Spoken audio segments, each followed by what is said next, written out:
Welcome to Tales to Terrify, part of the District of Wonders network. Featuring Starship Sofa and far-fetched fables, everyone has a story in the District of Wonders. Come and find yours.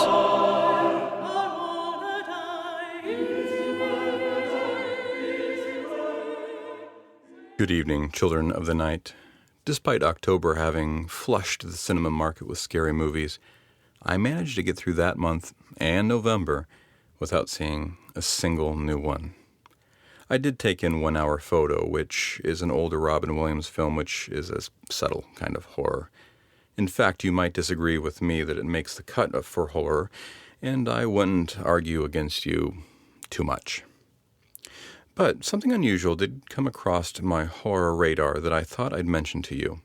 It's a video game, and you can find it on the Steam platform for PC and Mac, and it'll set you back $0. Its name is Doki Doki Literature Club. Even though I do consider myself a bit of a computer gamer, this one I nearly passed over, and I'll explain why in just a moment. I do have to admit to you, though, that if you're just not a gamer, you might want to skip forward a minute or two because this is a strange find. For those of you that have used Steam to find and buy games, you'll have noticed the trend for more and more, quote, visual novels, unquote. These are typically rather static graphics that are done in the Japanese anime style, and seemingly are frequently done to part the lonely male gamer from their money with large anime breasts, taking the Steam marketplace to the edge of its terms and conditions. Many of them also appear to be a sort of choose-your-own-adventure with dating. Doki Doki Literature Club generated a bit of buzz for being a horror take on that genre. I had no interest in the game, but my wife and her friend had picked up on a bit of that same buzz and set aside an afternoon to play through it. More than a full hour into this game, I was wondering if I had made the correct decision about how to spend my time. It seemed to be a boring game about a high school boy trying to get somewhere with some high school girls, and due to it being of limited interactivity, it was even more boring to watch. However, somewhere towards minute 90 of the game, it started to get weird, and it blew my mind. It was a terrific use of the medium and I can't really call it a slow burn since nothing was burning until the turn happened. To put it in literature terms, it's like reading through Pride and Prejudice, and only in the last third of the book finding out that Mr. Darcy is a serial killer, and you only had the faintest of easy-to-miss clues in the first part of the book.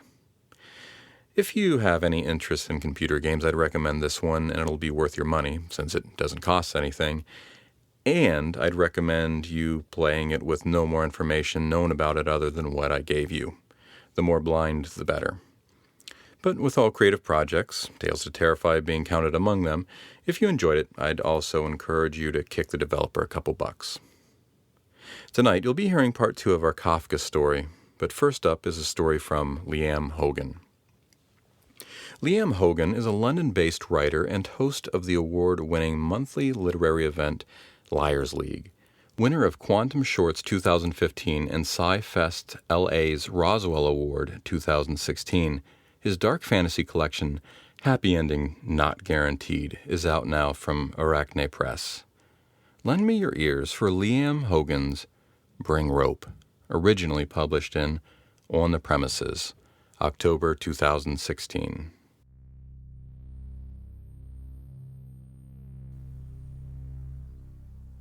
Bring rope. I texted back a single question mark, but there was no reply. Julia lived in a converted warehouse out Docklands way. The artists weren't supposed to live in their studios, but London rents being London rents and artists being artists, most of them had a chaise lounge or a pull-out sofa or some other suitably bohemian arrangement. Julia and I were an on-off thing, so much so that I wondered if I should have put a winky grin after the question mark. But most likely one of her fellow artists needed some chunky piece of salvage lifted, or a completed artwork lowered. Chances were I'd not see the rope again, and I weighed this against any possible return of favour from Julia. Then I remembered I had a climbing rope I didn't exactly trust anymore, so I chucked that one in my rucksack. I was expecting Julia to buzz me in at the gate, but instead the crackly intercom voice told me, "I'll come down." I twiddled my thumbs for a couple of long minutes, listening to the distorted sound of someone's radio cranked up to maximum volume, before she appeared and let me through. "Jesus, Jules," I said. "Have you been working late?" She looked haggard, her hair a mess and her face thinner than I remembered, eyes darker. She took one step forward and buried herself in my hug before breaking off and pointing at my bag. "Got the rope?" she asked. I nodded, and she chewed her lip. "Come up," she said. "I've got something to show you." All of which, under other circumstances, might have been highly promising, but we turned off before we reached her floor and entered darkened corridors I'd not been down before.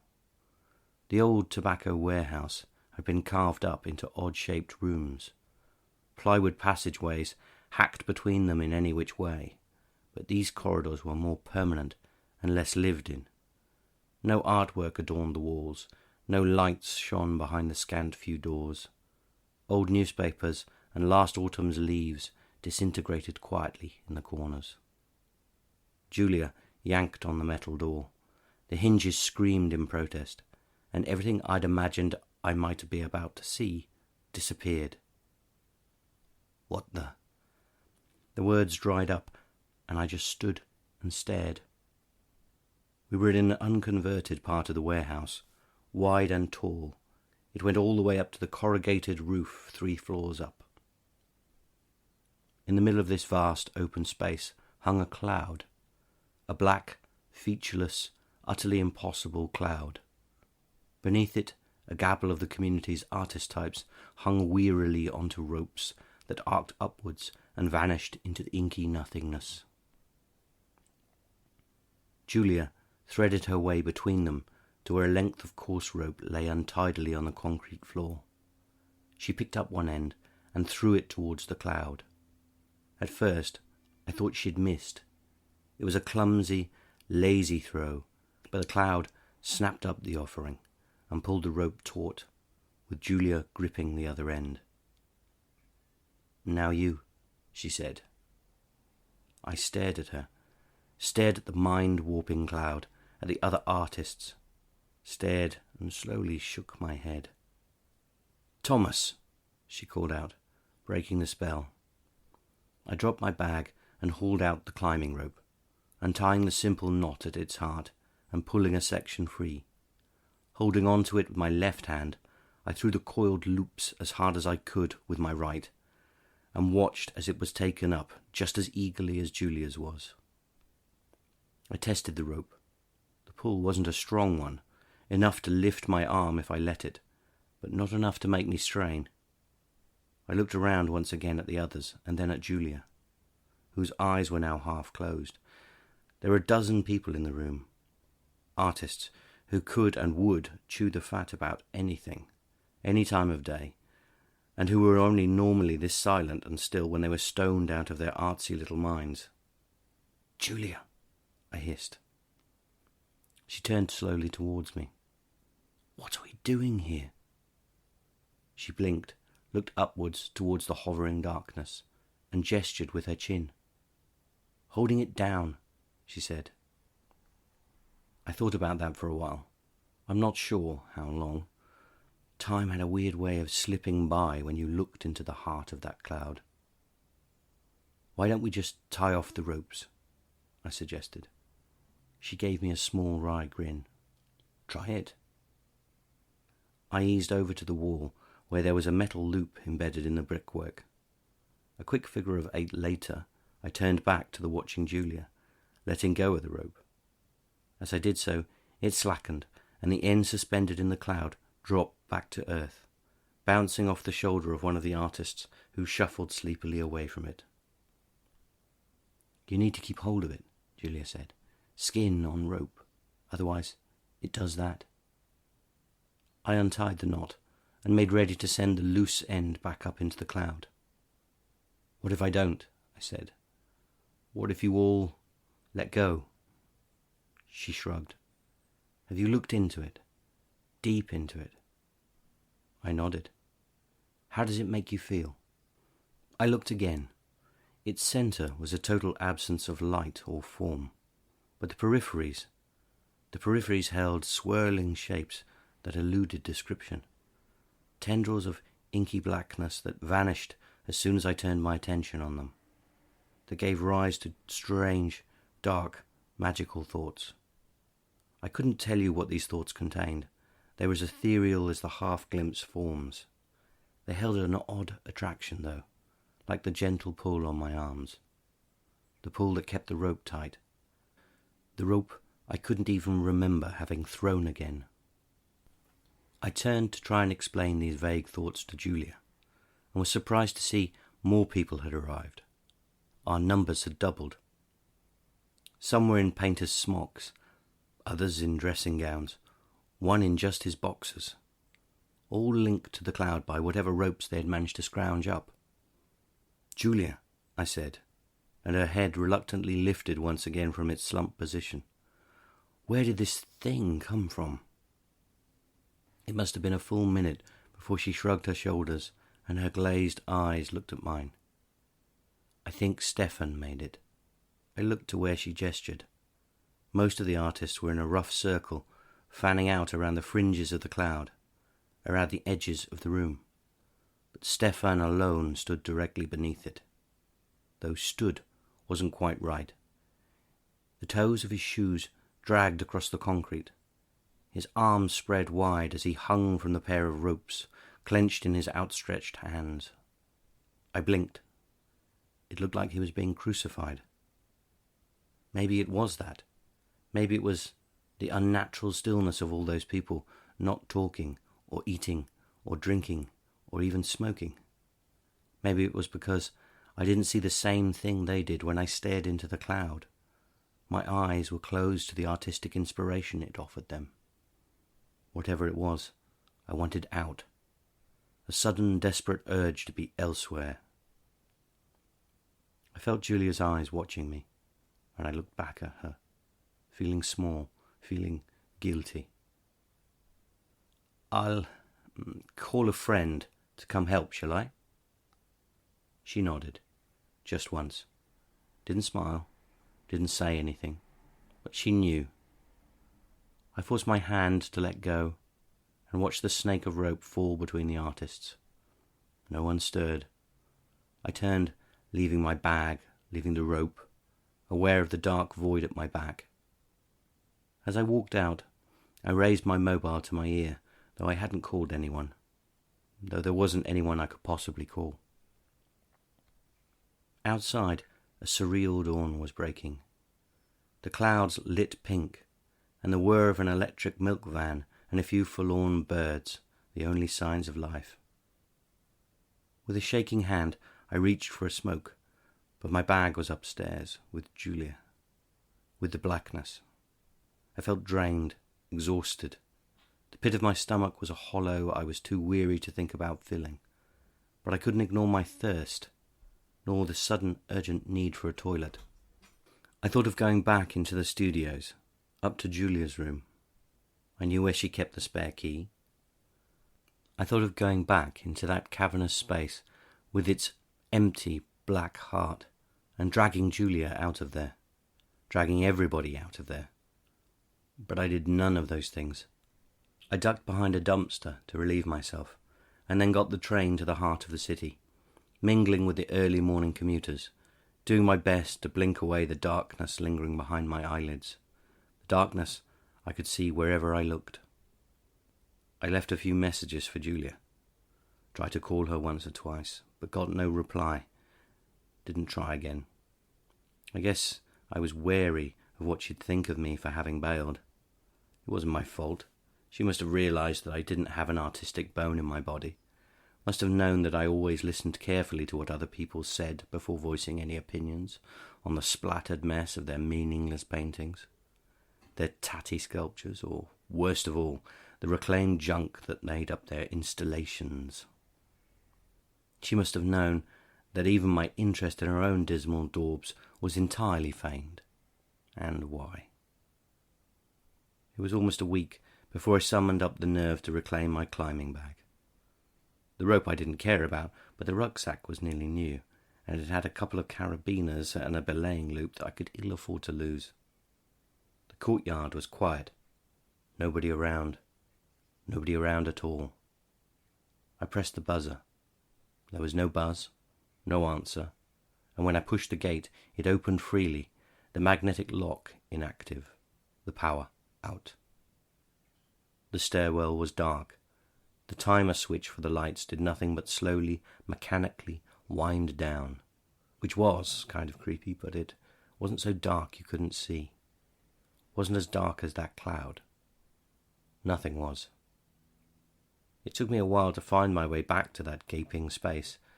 I pushed the protesting door half open, my heart pounding, and squeezed through, dreading what I was about to see. There was nothing.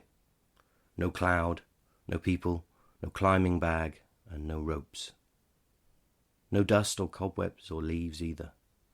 It looked like the place had been swept spotlessly clean. I crossed to the centre of the room, staring up at the skylit roof, peering at the walls, looking for any sign of anything at all. 2 floors up, I let myself into Julia's workshop.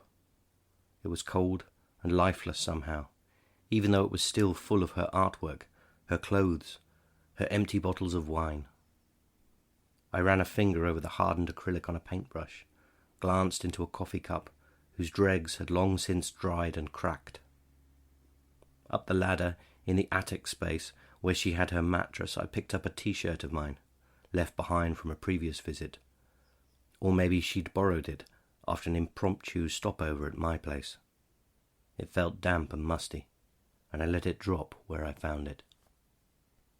The story broke the day after. Mysterious disappearances at artist studios. 12 missing. 12 pictures on the double-page spread. None of whom were Julia. I kept quiet. A few of them missing turned up in the weeks afterwards. None of them had been at the studios for a while. And a lot more names were added, Julia's included, but who knows what the real tally is. As far as I know, I'm the only person who saw the cloud and hasn't vanished off to whatever hell they all went to. There's no one to talk to about it. No one to ask if they see the same black abyss when they close their eyes at night. If they feel their soul slipping into its gaping maw as they try desperately to sleep. If they wake with the same numbing sense of loss, the same emptiness reflected back in the bathroom mirror. Except for Stefan, perhaps. I saw his photo in someone else's Evening Standard. Assumed he was a latecomer to the roll call of the missing. But it wasn't his disappearance that got him into the papers. It was his triumphant emergence on the premier stage of art. Stefan has been commissioned to fill the turbine hall at the Tate Modern. The art world is in shock.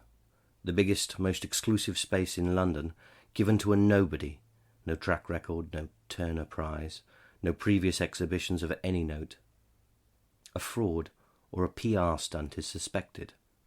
Rumour rife that Stefan or Wilkowitz is Banksy's real name, or perhaps a pseudonym adopted for this singular work. People gather to see the huge screens behind which he labours, even though the piece isn't due to open for another week. The dearth of information just adds to the hype, just adds to the building excitement. Really, there's only one thing anyone knows about him, or his art. It's the name of his installation, and his instruction to all who eagerly await its opening. It's on the personalised invitation to the exclusive preview that dropped unexpectedly through my letterbox this morning. And it's emblazoned across the glass top of the Tate Modern for all to see in 14-foot high, dark as night letters. Bring rope, it says.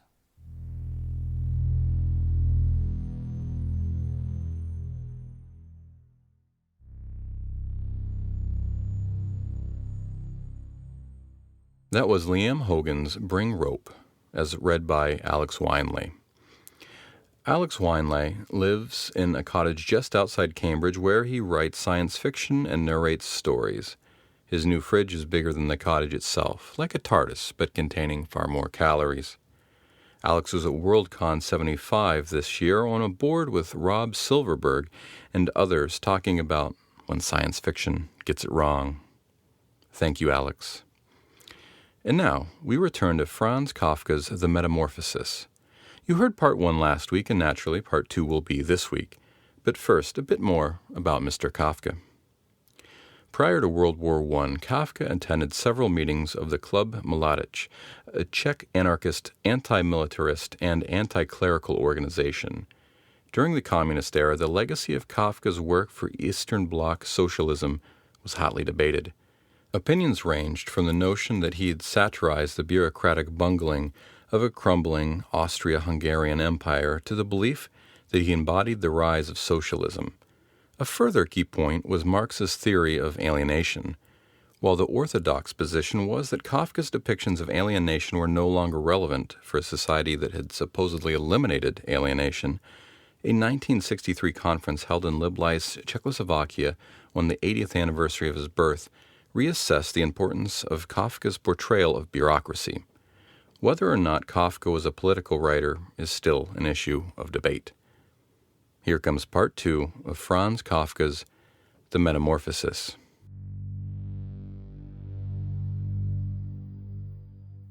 Two. It was not until it was getting dark that evening that Gregor awoke from his deep and coma-like sleep. He would have awoken soon afterwards anyway, even if he hadn't been disturbed, as he had had enough sleep and felt fully rested. But he had the impression that some hurried steps and the sound of the door leading into the front room being carefully shut had woken him. The light from the electric street lamp shone palely here and there onto the ceiling and tops of the furniture, but down below, where Gregor was, it was dark. He pushed himself over to the door, feeling his way clumsily with his antennae, of which he was now beginning to learn the value, in order to see what had been happening there. The whole of his left side seemed like one painfully stretched scar, and he limped badly on his 2 rows of legs. One of the legs had been badly injured in the events of the morning. It was nearly a miracle that only one of them had been, and dragged along lifelessly. It was only when he reached the door that he realized what it actually was that had drawn him over to it. It was the smell of something to eat. By the door, there was a dish filled with sweet milk and little pieces of white bread floating in it.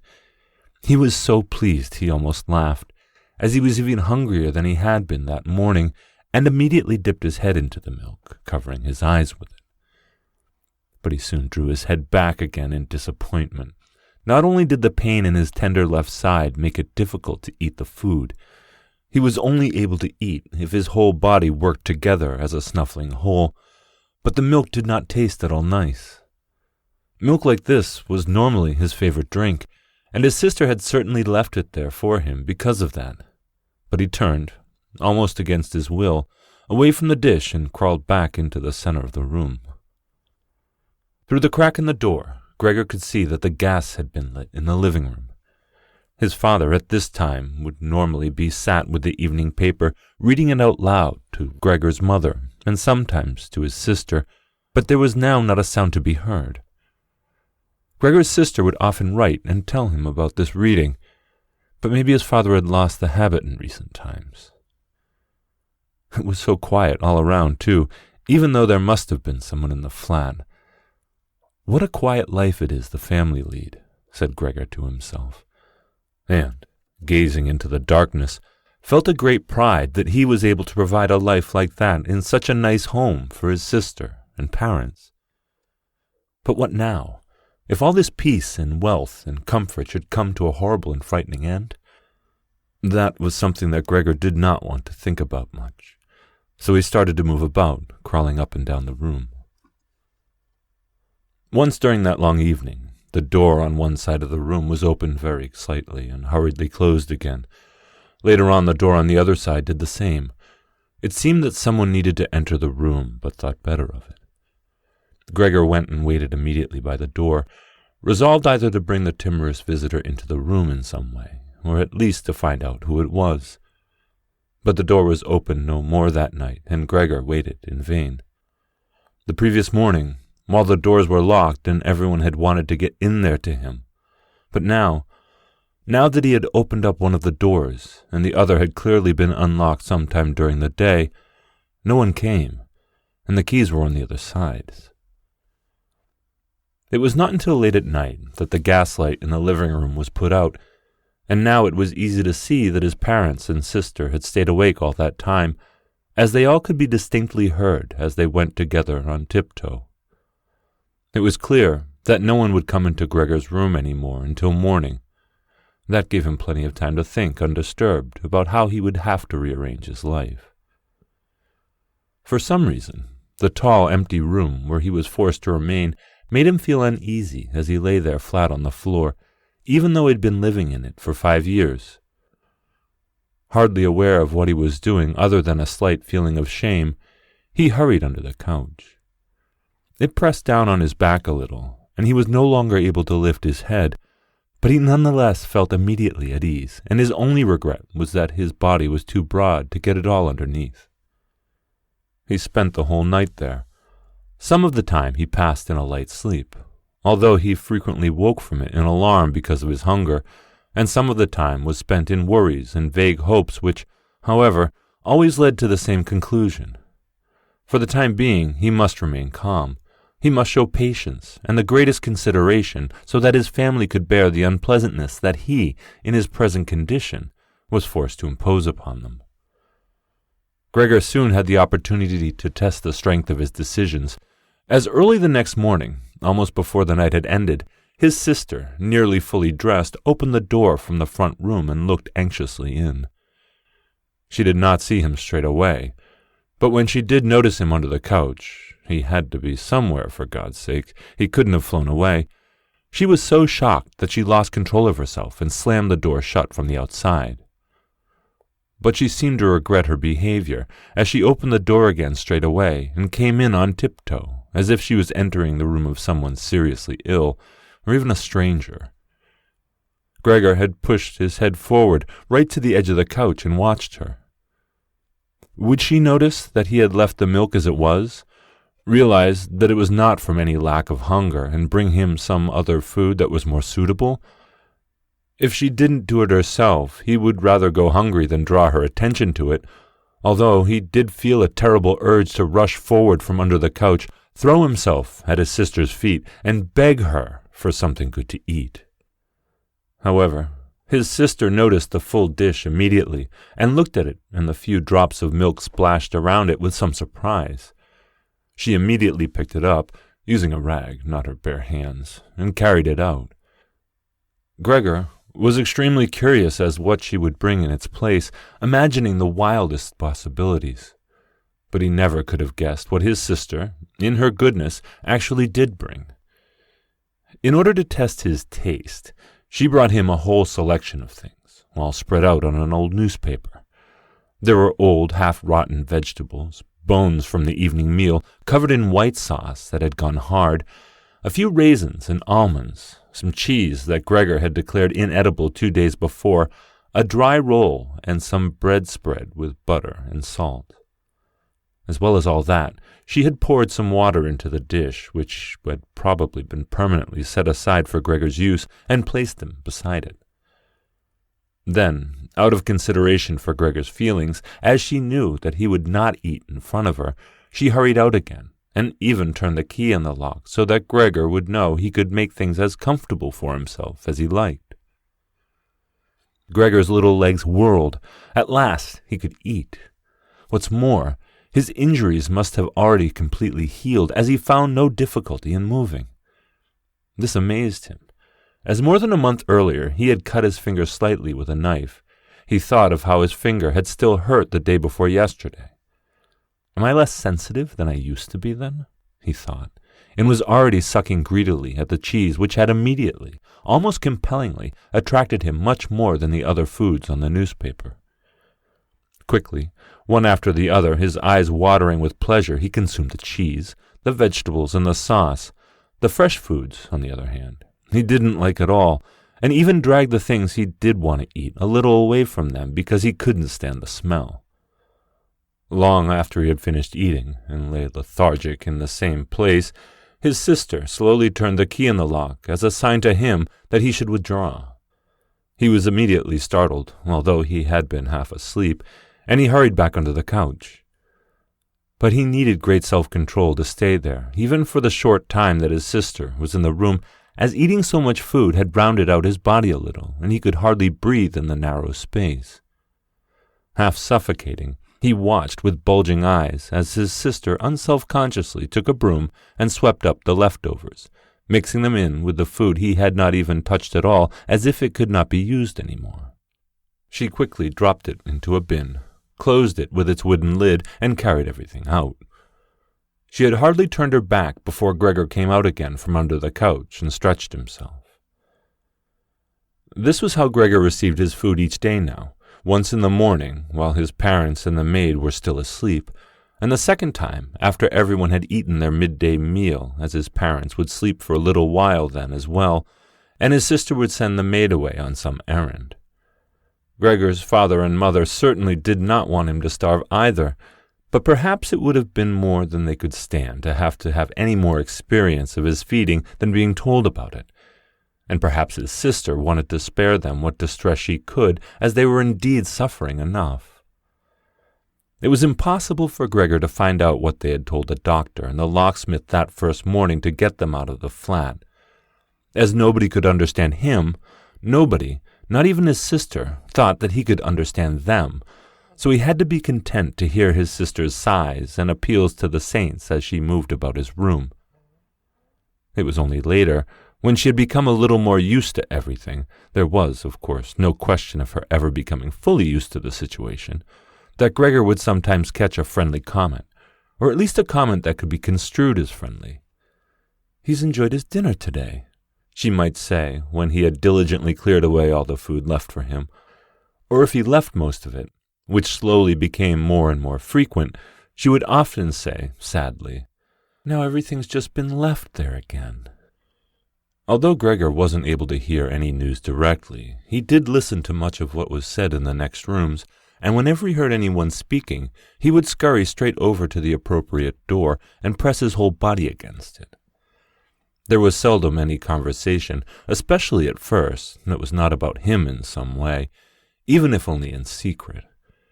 For 2 whole days, all the talk at every mealtime was about what they should do now.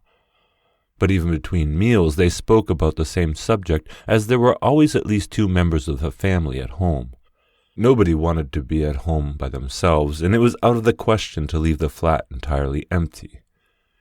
And on the very first day, the maid had fallen to her knees and begged Gregor's mother to let her go without delay.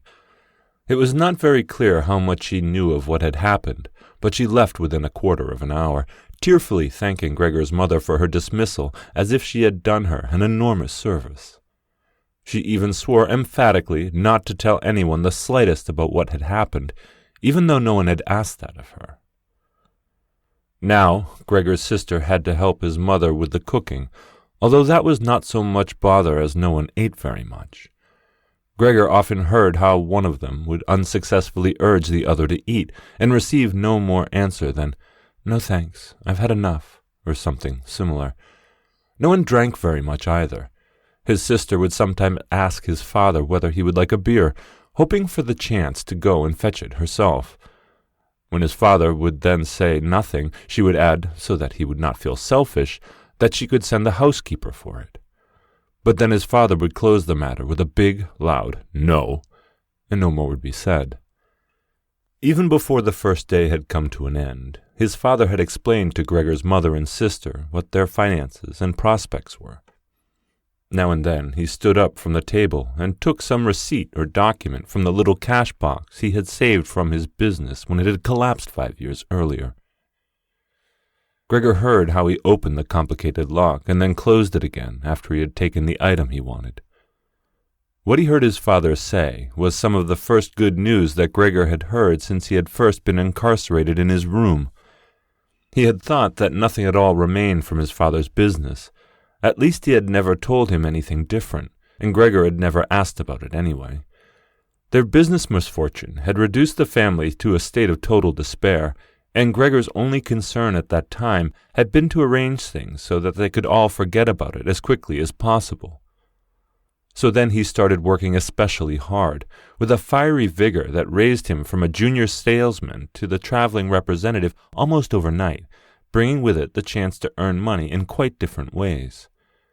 Gregor converted his success at work straight into cash that he could lay on the table at home for the benefit of his astonished and delighted family. They had been good times, and they had never come again, at least not with the same splendor, even though Gregor had later earned so much that he was in a position to bear the cost of the whole family, and did bear them. They had even gotten used to it, both Gregor and the family. They took the money with gratitude, and he was glad to provide it, although there was no longer much warmth and affection given in return. Gregor only remained close to his sister now. Unlike him, she was very fond of music and a gifted and expressive violinist. It was his secret plan to send her to the conservatory next year, even though it would cause great expense that would have to be made up for in some other way. During Gregor's short periods in town, conversations with his sister would often turn to the conservatory, but it was only ever mentioned as a lovely dream that could never be realized. Their parents did not like to hear this innocent talk, but Gregor thought about it quite hard and decided that he would let them know what he planned with a grand announcement of it on Christmas Day. That was the sort of totally pointless thing that went through his mind in his present state, pressed upright against the door and listening. There were times when he simply became too tired to continue listening, when his head would fall wearily against the door and he would pull it up again with a start, as even the slightest noise he caused would be heard next door and they would all go silent. "What's he doing now?" his father would say after a while, clearly having gone over to the door, and only then would the interrupted conversation slowly be taken up again. When explaining things, his father often repeated himself several times, partly because it was a long time since he had been occupied with these matters himself, and partly because Gregor's mother did not understand everything the first time. From these repeated explanations, Gregor learned, to his pleasure, that despite all their misfortunes, there was still some money available from the old days. It was not a lot, but it had not been touched in the meantime, and some interest had accumulated. Besides that, they had not been using up all the money that Gregor had been bringing home every month, keeping only a little for himself, so that, too, had been accumulating. Behind the door, Gregor nodded with enthusiasm in his pleasure at this unexpected thrift and caution. He could have actually used this surplus money to reduce his father's debt to his boss, and that day when he could have freed himself from his job would have come much closer, but now it was certainly better the way his father had done things. This money, however, was certainly not enough to enable the family to live off the interest. It was enough to maintain them for perhaps 1 or 2 years, no more. That's to say, it was money that should not really be touched but set aside for emergencies. Money to live on had to be earned. His father was healthy but old and lacking in self-confidence. During the 5 years that he had not been working, the first holiday in a life that had been full of strain and no success, he had put on a lot of weight and become very slow and clumsy. Would Gregor's elderly mother have to go and earn money? She suffered from asthma, and it was a strain for her just to move about the home. Every other day would be spent struggling for breath on the sofa by the window. Would his sister have to go and earn money? She was still a child of 17. Her life up till then had been very enviable, consisting of wearing nice clothes, sleeping late, helping out in the business, joining in with a few modest pleasures, and most of all playing the violin.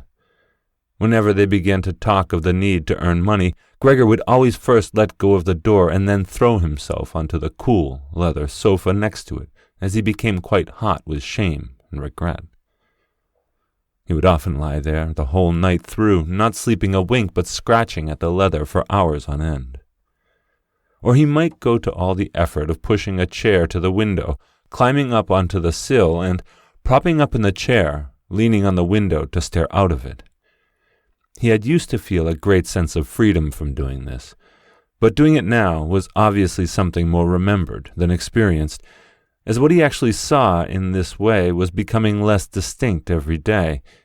Even things that were quite near.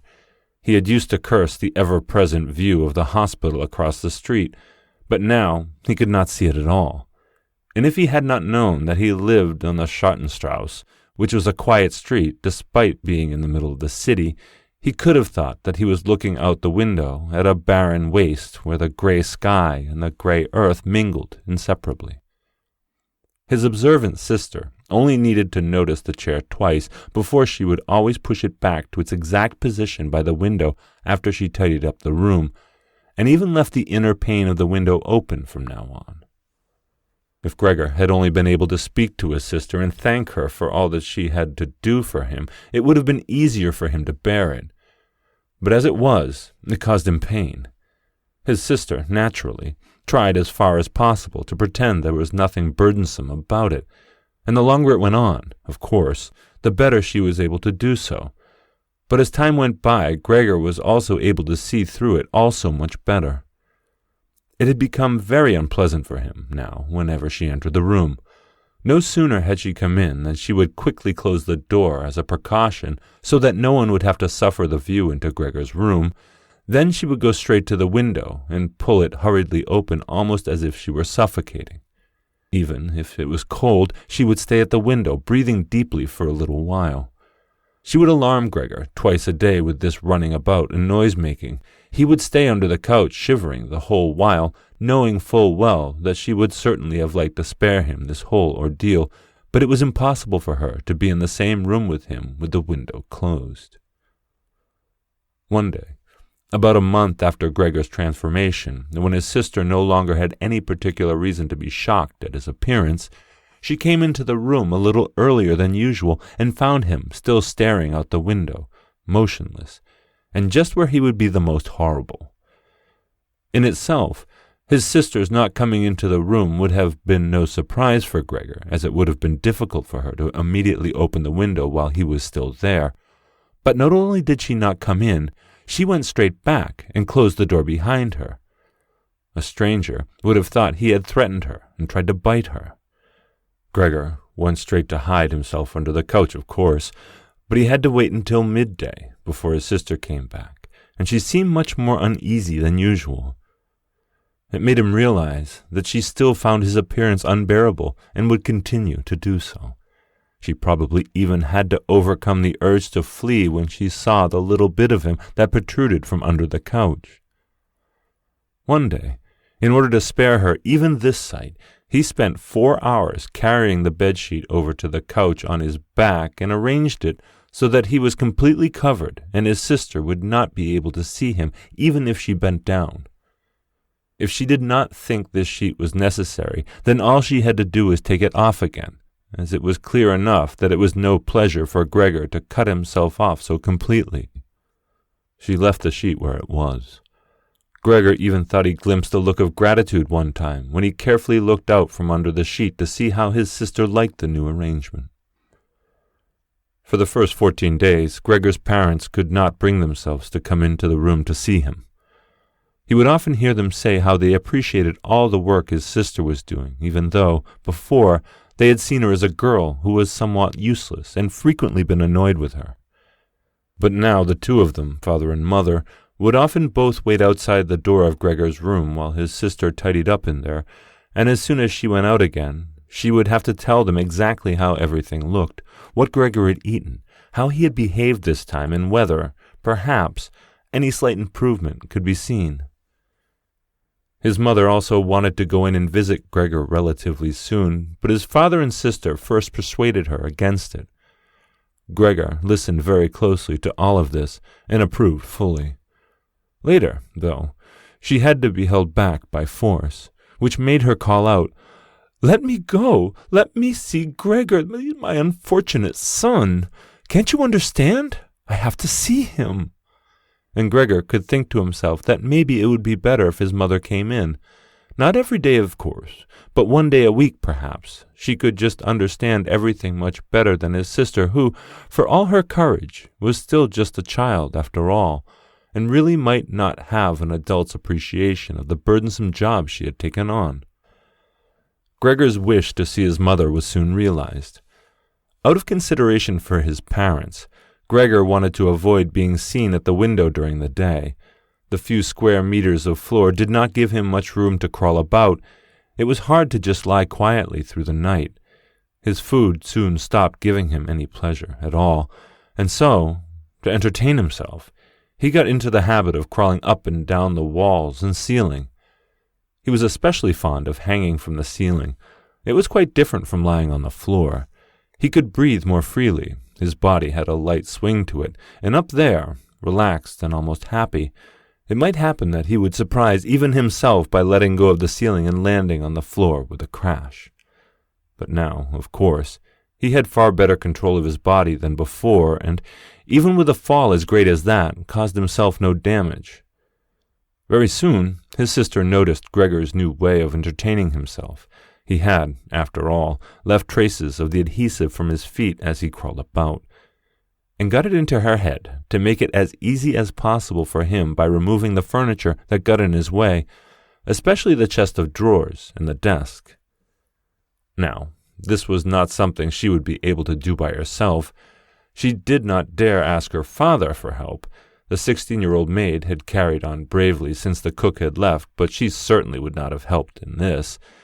She had even asked to be allowed to keep the kitchen locked at all times and never have to open the door unless it was especially important. So his sister had no choice but to choose some time when Gregor's father was not there and fetch his mother to help her. As she approached the room, Gregor could hear his mother express joy, but once at the door she went silent. First, of course, his sister came in and looked around to see that everything in the room was all right, and only then did she let her mother enter. Gregor had hurriedly pulled the sheet down lower over the couch and put more folds into it so that everything really looked as if it had just been thrown down by chance. Gregor also refrained, this time, from spying out from under the sheet. He gave up the chance to see his mother until later and was simply glad that she had come. "You can come in. He can't be seen," said his sister, obviously leading her in by the hand. The old chest of drawers was too heavy for a pair of feeble women to be heaving about, but Gregor listened as they pushed it from its place, his sister always taking on the heaviest part of the work for herself and ignoring her mother's warnings that she would strain herself. This lasted a very long time. After laboring at it for 15 minutes or more, his mother said it would be better to leave the chest where it was.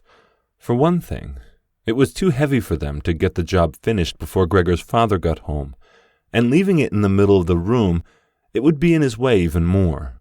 And for the other thing, she wasn't even sure that taking the furniture away would really be any help to him. She thought just the opposite. The sight of the bare walls saddened her right to her heart, and why wouldn't Gregor feel the same way about it?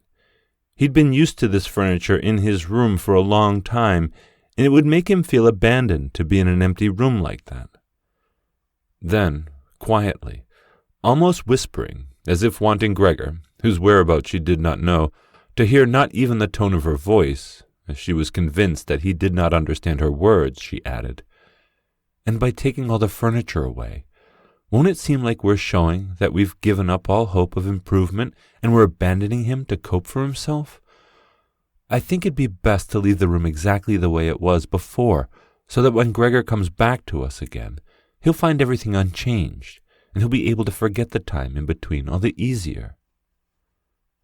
Hearing these words from his mother made Gregor realize that the lack of any direct human communication, along with the monotonous life led by the family during these 2 months, must have made him confused. He could think of no other way of explaining to himself why he had seriously wanted his room emptied out. Had he really wanted to transform his room into a cave, a warm room fitted out with nice furniture he had inherited? That would have let him crawl around unimpeded in any direction, but it would have also let him quickly forget his past when he had still been human. he had come very close to forgetting, and it had only been the voice of his mother, unheard for so long, that had shaken him out of it. Nothing should be removed. Everything had to stay. He could not do without the good influence the furniture had on his condition, and if the furniture made it difficult for him to crawl about mindlessly, that was not a loss, but a great advantage. His sister, unfortunately, did not agree.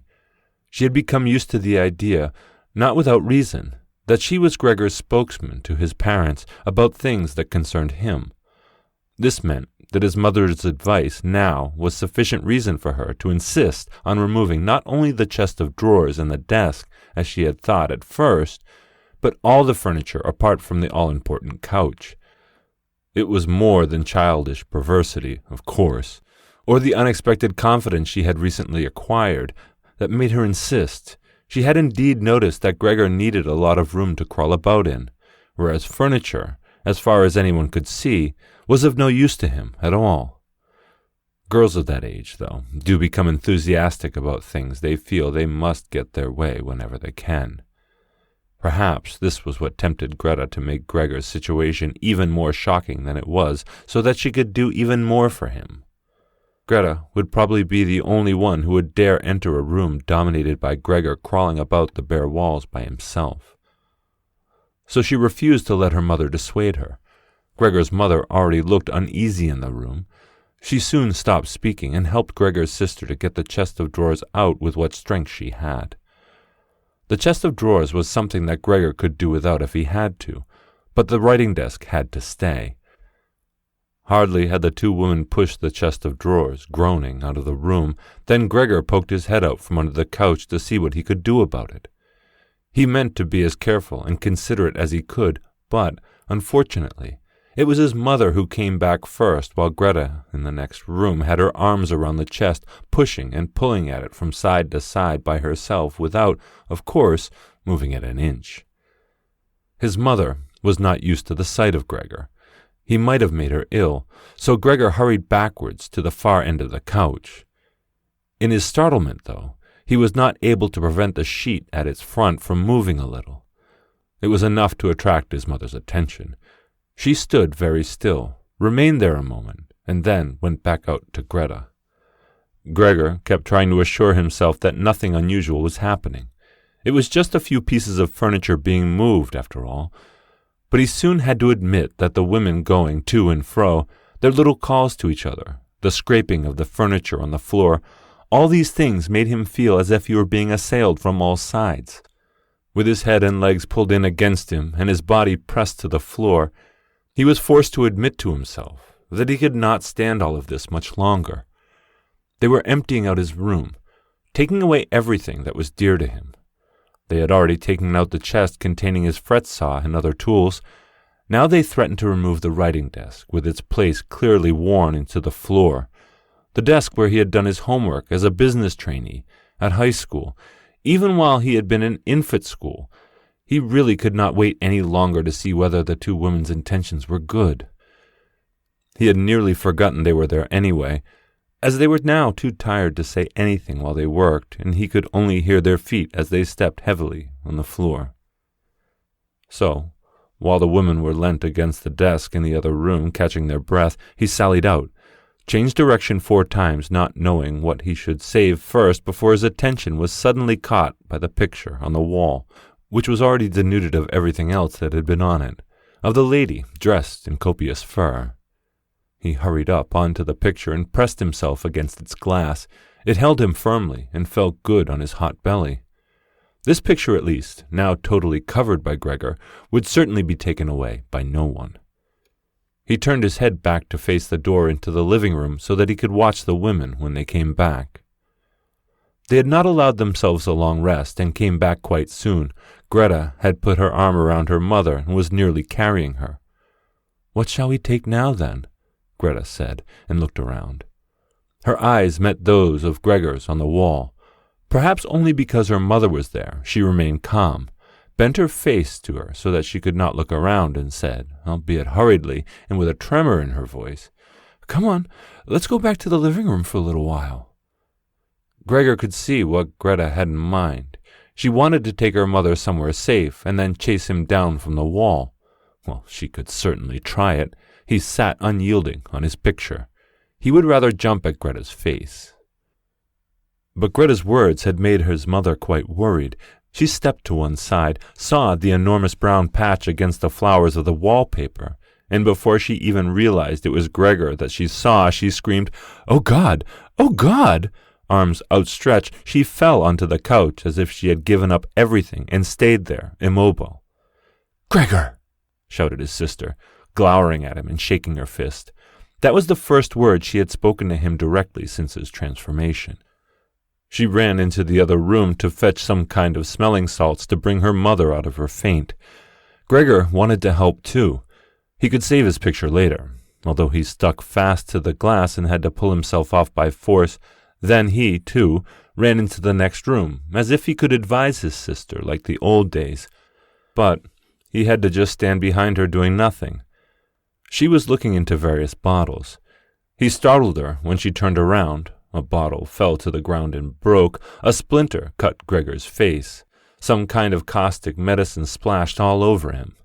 Now, without delaying any longer, Greta took hold of all the bottles she could and ran with them in to her mother. She slammed the door shut with her foot. So now Gregor was shut out from his mother, who, because of him, might be near death. He could not open the door if he did not want to chase his sister away, and she had to stay with his mother. There was nothing for him to do but wait, and, oppressed with anxiety and self-reproach, he began to crawl about. He crawled over everything, walls, furniture, ceiling, and finally, in his confusion, as the whole room began to spin around him, he fell down into the middle of the dinner table. He lay there for a while, numb and immobile. All around him it was quiet. Maybe that was a good sign. Then there was someone at the door. The maid, of course, had locked herself in the kitchen so that Greta would have to go and answer it. His father had arrived home. "What's happened?" were his first words.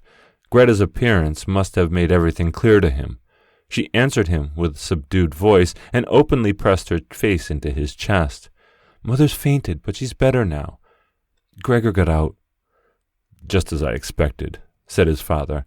"Just as I always said. But you woman wouldn't listen, would you?" It was clear to Gregor that Greta had not said enough, and that his father took to mean that something bad had happened, and that he was responsible for some act of violence. That meant Gregor would now have to try to calm his father, as he did not have time to explain things to him, even if that had been possible.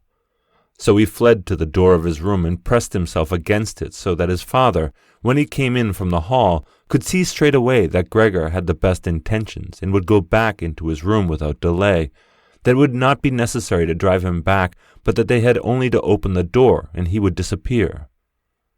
His father, though, was not in the mood to notice subtleties like that. "Ah!" he shouted as he came in, sounding as if he were both angry and glad at the same time. Gregor drew his head back from the door and lifted it towards his father. He really had not imagined his father the way he stood there now. Of late, with his new habit of crawling about, he had neglected to pay attention to what was going on in the rest of the flat the way he had done before. He really ought to have expected things to have changed, but still, was that really his father? The same tired man as used to be laying there entombed in his bed when Gregor came back from his business trips, who would receive him sitting in the armchair in his nightgown when he came back in the evenings, who was hardly even able to stand up at a sign of his pleasure, would just raise his arms, and who, on the couple of times a year when they went for a walk together on a Sunday or a public holiday, wrapped up tightly in his overcoat between Gregor and his mother, would always labor his way forward a little more slowly than them, who were already walking slowly for his sake, who would place his stick down carefully and, if he wanted to say something, would invariably stop and gather his companions around him. He was standing up straight enough now, dressed in a smart blue uniform with gold buttons, the sort worn by employees at the banking institute. Above the high, stiff collar of the coat, his strong double chin emerged under the bushy eyebrows. His piercing dark eyes looked out fresh and alert. His normally unkempt white hair was combed down painfully close to the scalp. He took his cap with its gold monogram from probably some bank and threw it in an arc right across the room onto the sofa, put his hands in his trouser pockets, pushing back the bottom of his long uniform coat, and, with a look of determination, walked towards Gregor. He probably did not even know himself what he had in mind, but nonetheless lifted his feet unusually high. Gregor was amazed at the enormous size of the soles of his boots, but wasted no time with that. He knew full well, right from the first day of his new life, that his father thought it was necessary to always be extremely strict with him. And so he ran up to his father, stopped when his father stopped, scurried forward again when he moved even slightly. In this way, they went around the room several times without anything decisive happening, without even giving the impression of a chase, as everything went so slowly. Gregor remained all this time on the floor, largely because he feared his father might see it as especially provoking if he fled onto the wall or the ceiling. Whatever he did, Gregor had to admit that he certainly would not be able to keep up this running about for long. As for each step his father took, he had to carry out countless movements. He became noticeably short of breath. Even in his earlier life, his lungs had not been very reliable. Now, as he lurched about in his efforts to muster all the strength he could for running, he could hardly keep his eyes open. His thoughts became too slow for him to think of any other way of saving himself than running. He almost forgot that the walls were there for him to use, although, here, they were concealed behind carefully carved furniture full of notches and protrusions. Then, right beside him, lightly tossed, something flew down and rolled in front of him. It was an apple. Then another one immediately flew at him. Gregor froze in shock. There was no longer any point in running, as his father had decided to bombard him. He had filled his pockets with the fruit from the bowl on the sideboard, and now, without even taking the time for careful aim, threw one apple after another. These little red apples rolled about on the floor, knocking into each other as if they had electric motors. An apple thrown without much force glanced against Gregor's back and slid off, without doing any harm. Another one, however, immediately following it, hit squarely and lodged in his back. Gregor wanted to drag himself away, as if he could remove the surprising, the incredible pain by changing his position. But he felt as if nailed to the spot and spread himself out, all of his senses in confusion. The last thing he saw was the door of his room being pulled open. His sister was screaming. His mother ran out in front of her in her blouse, as his sister had taken off some of her clothes after she had fainted to make it easier for her to breathe. She ran to his father, her skirts unfastened and sliding one after another to the ground. Stumbling over the skirts, she pushed herself to his father, her arms around him, uniting herself with him totally. Now, Gregor lost his ability to see anything. Her hands behind his father's head, begging him to spare Gregor's life.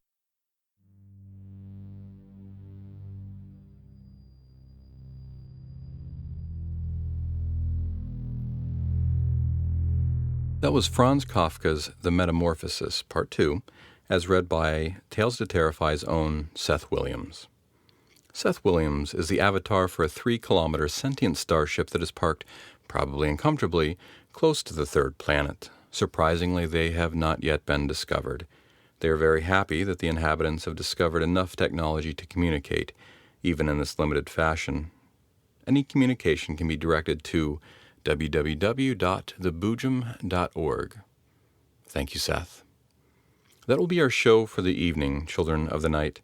Visit our Patreon page in the links below, and don't forget to like us on Apple Podcasts. Our show is produced by our editors Scott Silk, Seth Williams, and Drew Sebastini. Website designed by Josh Lightsey, and theme music by Diane Severson. Tales to Terrify is distributed under a Creative Commons Attribution, Non-Commercial, No Derivatives 4.0 license. Join us again next week for another episode of Tales to Terrify. This presentation has been brought to you by the District of Wonders Network, dedicated to podcasting the finest genre fiction. You can learn more about the District of Wonders and their many literary productions at their website, www.districtofwonders.com. Thank you for listening.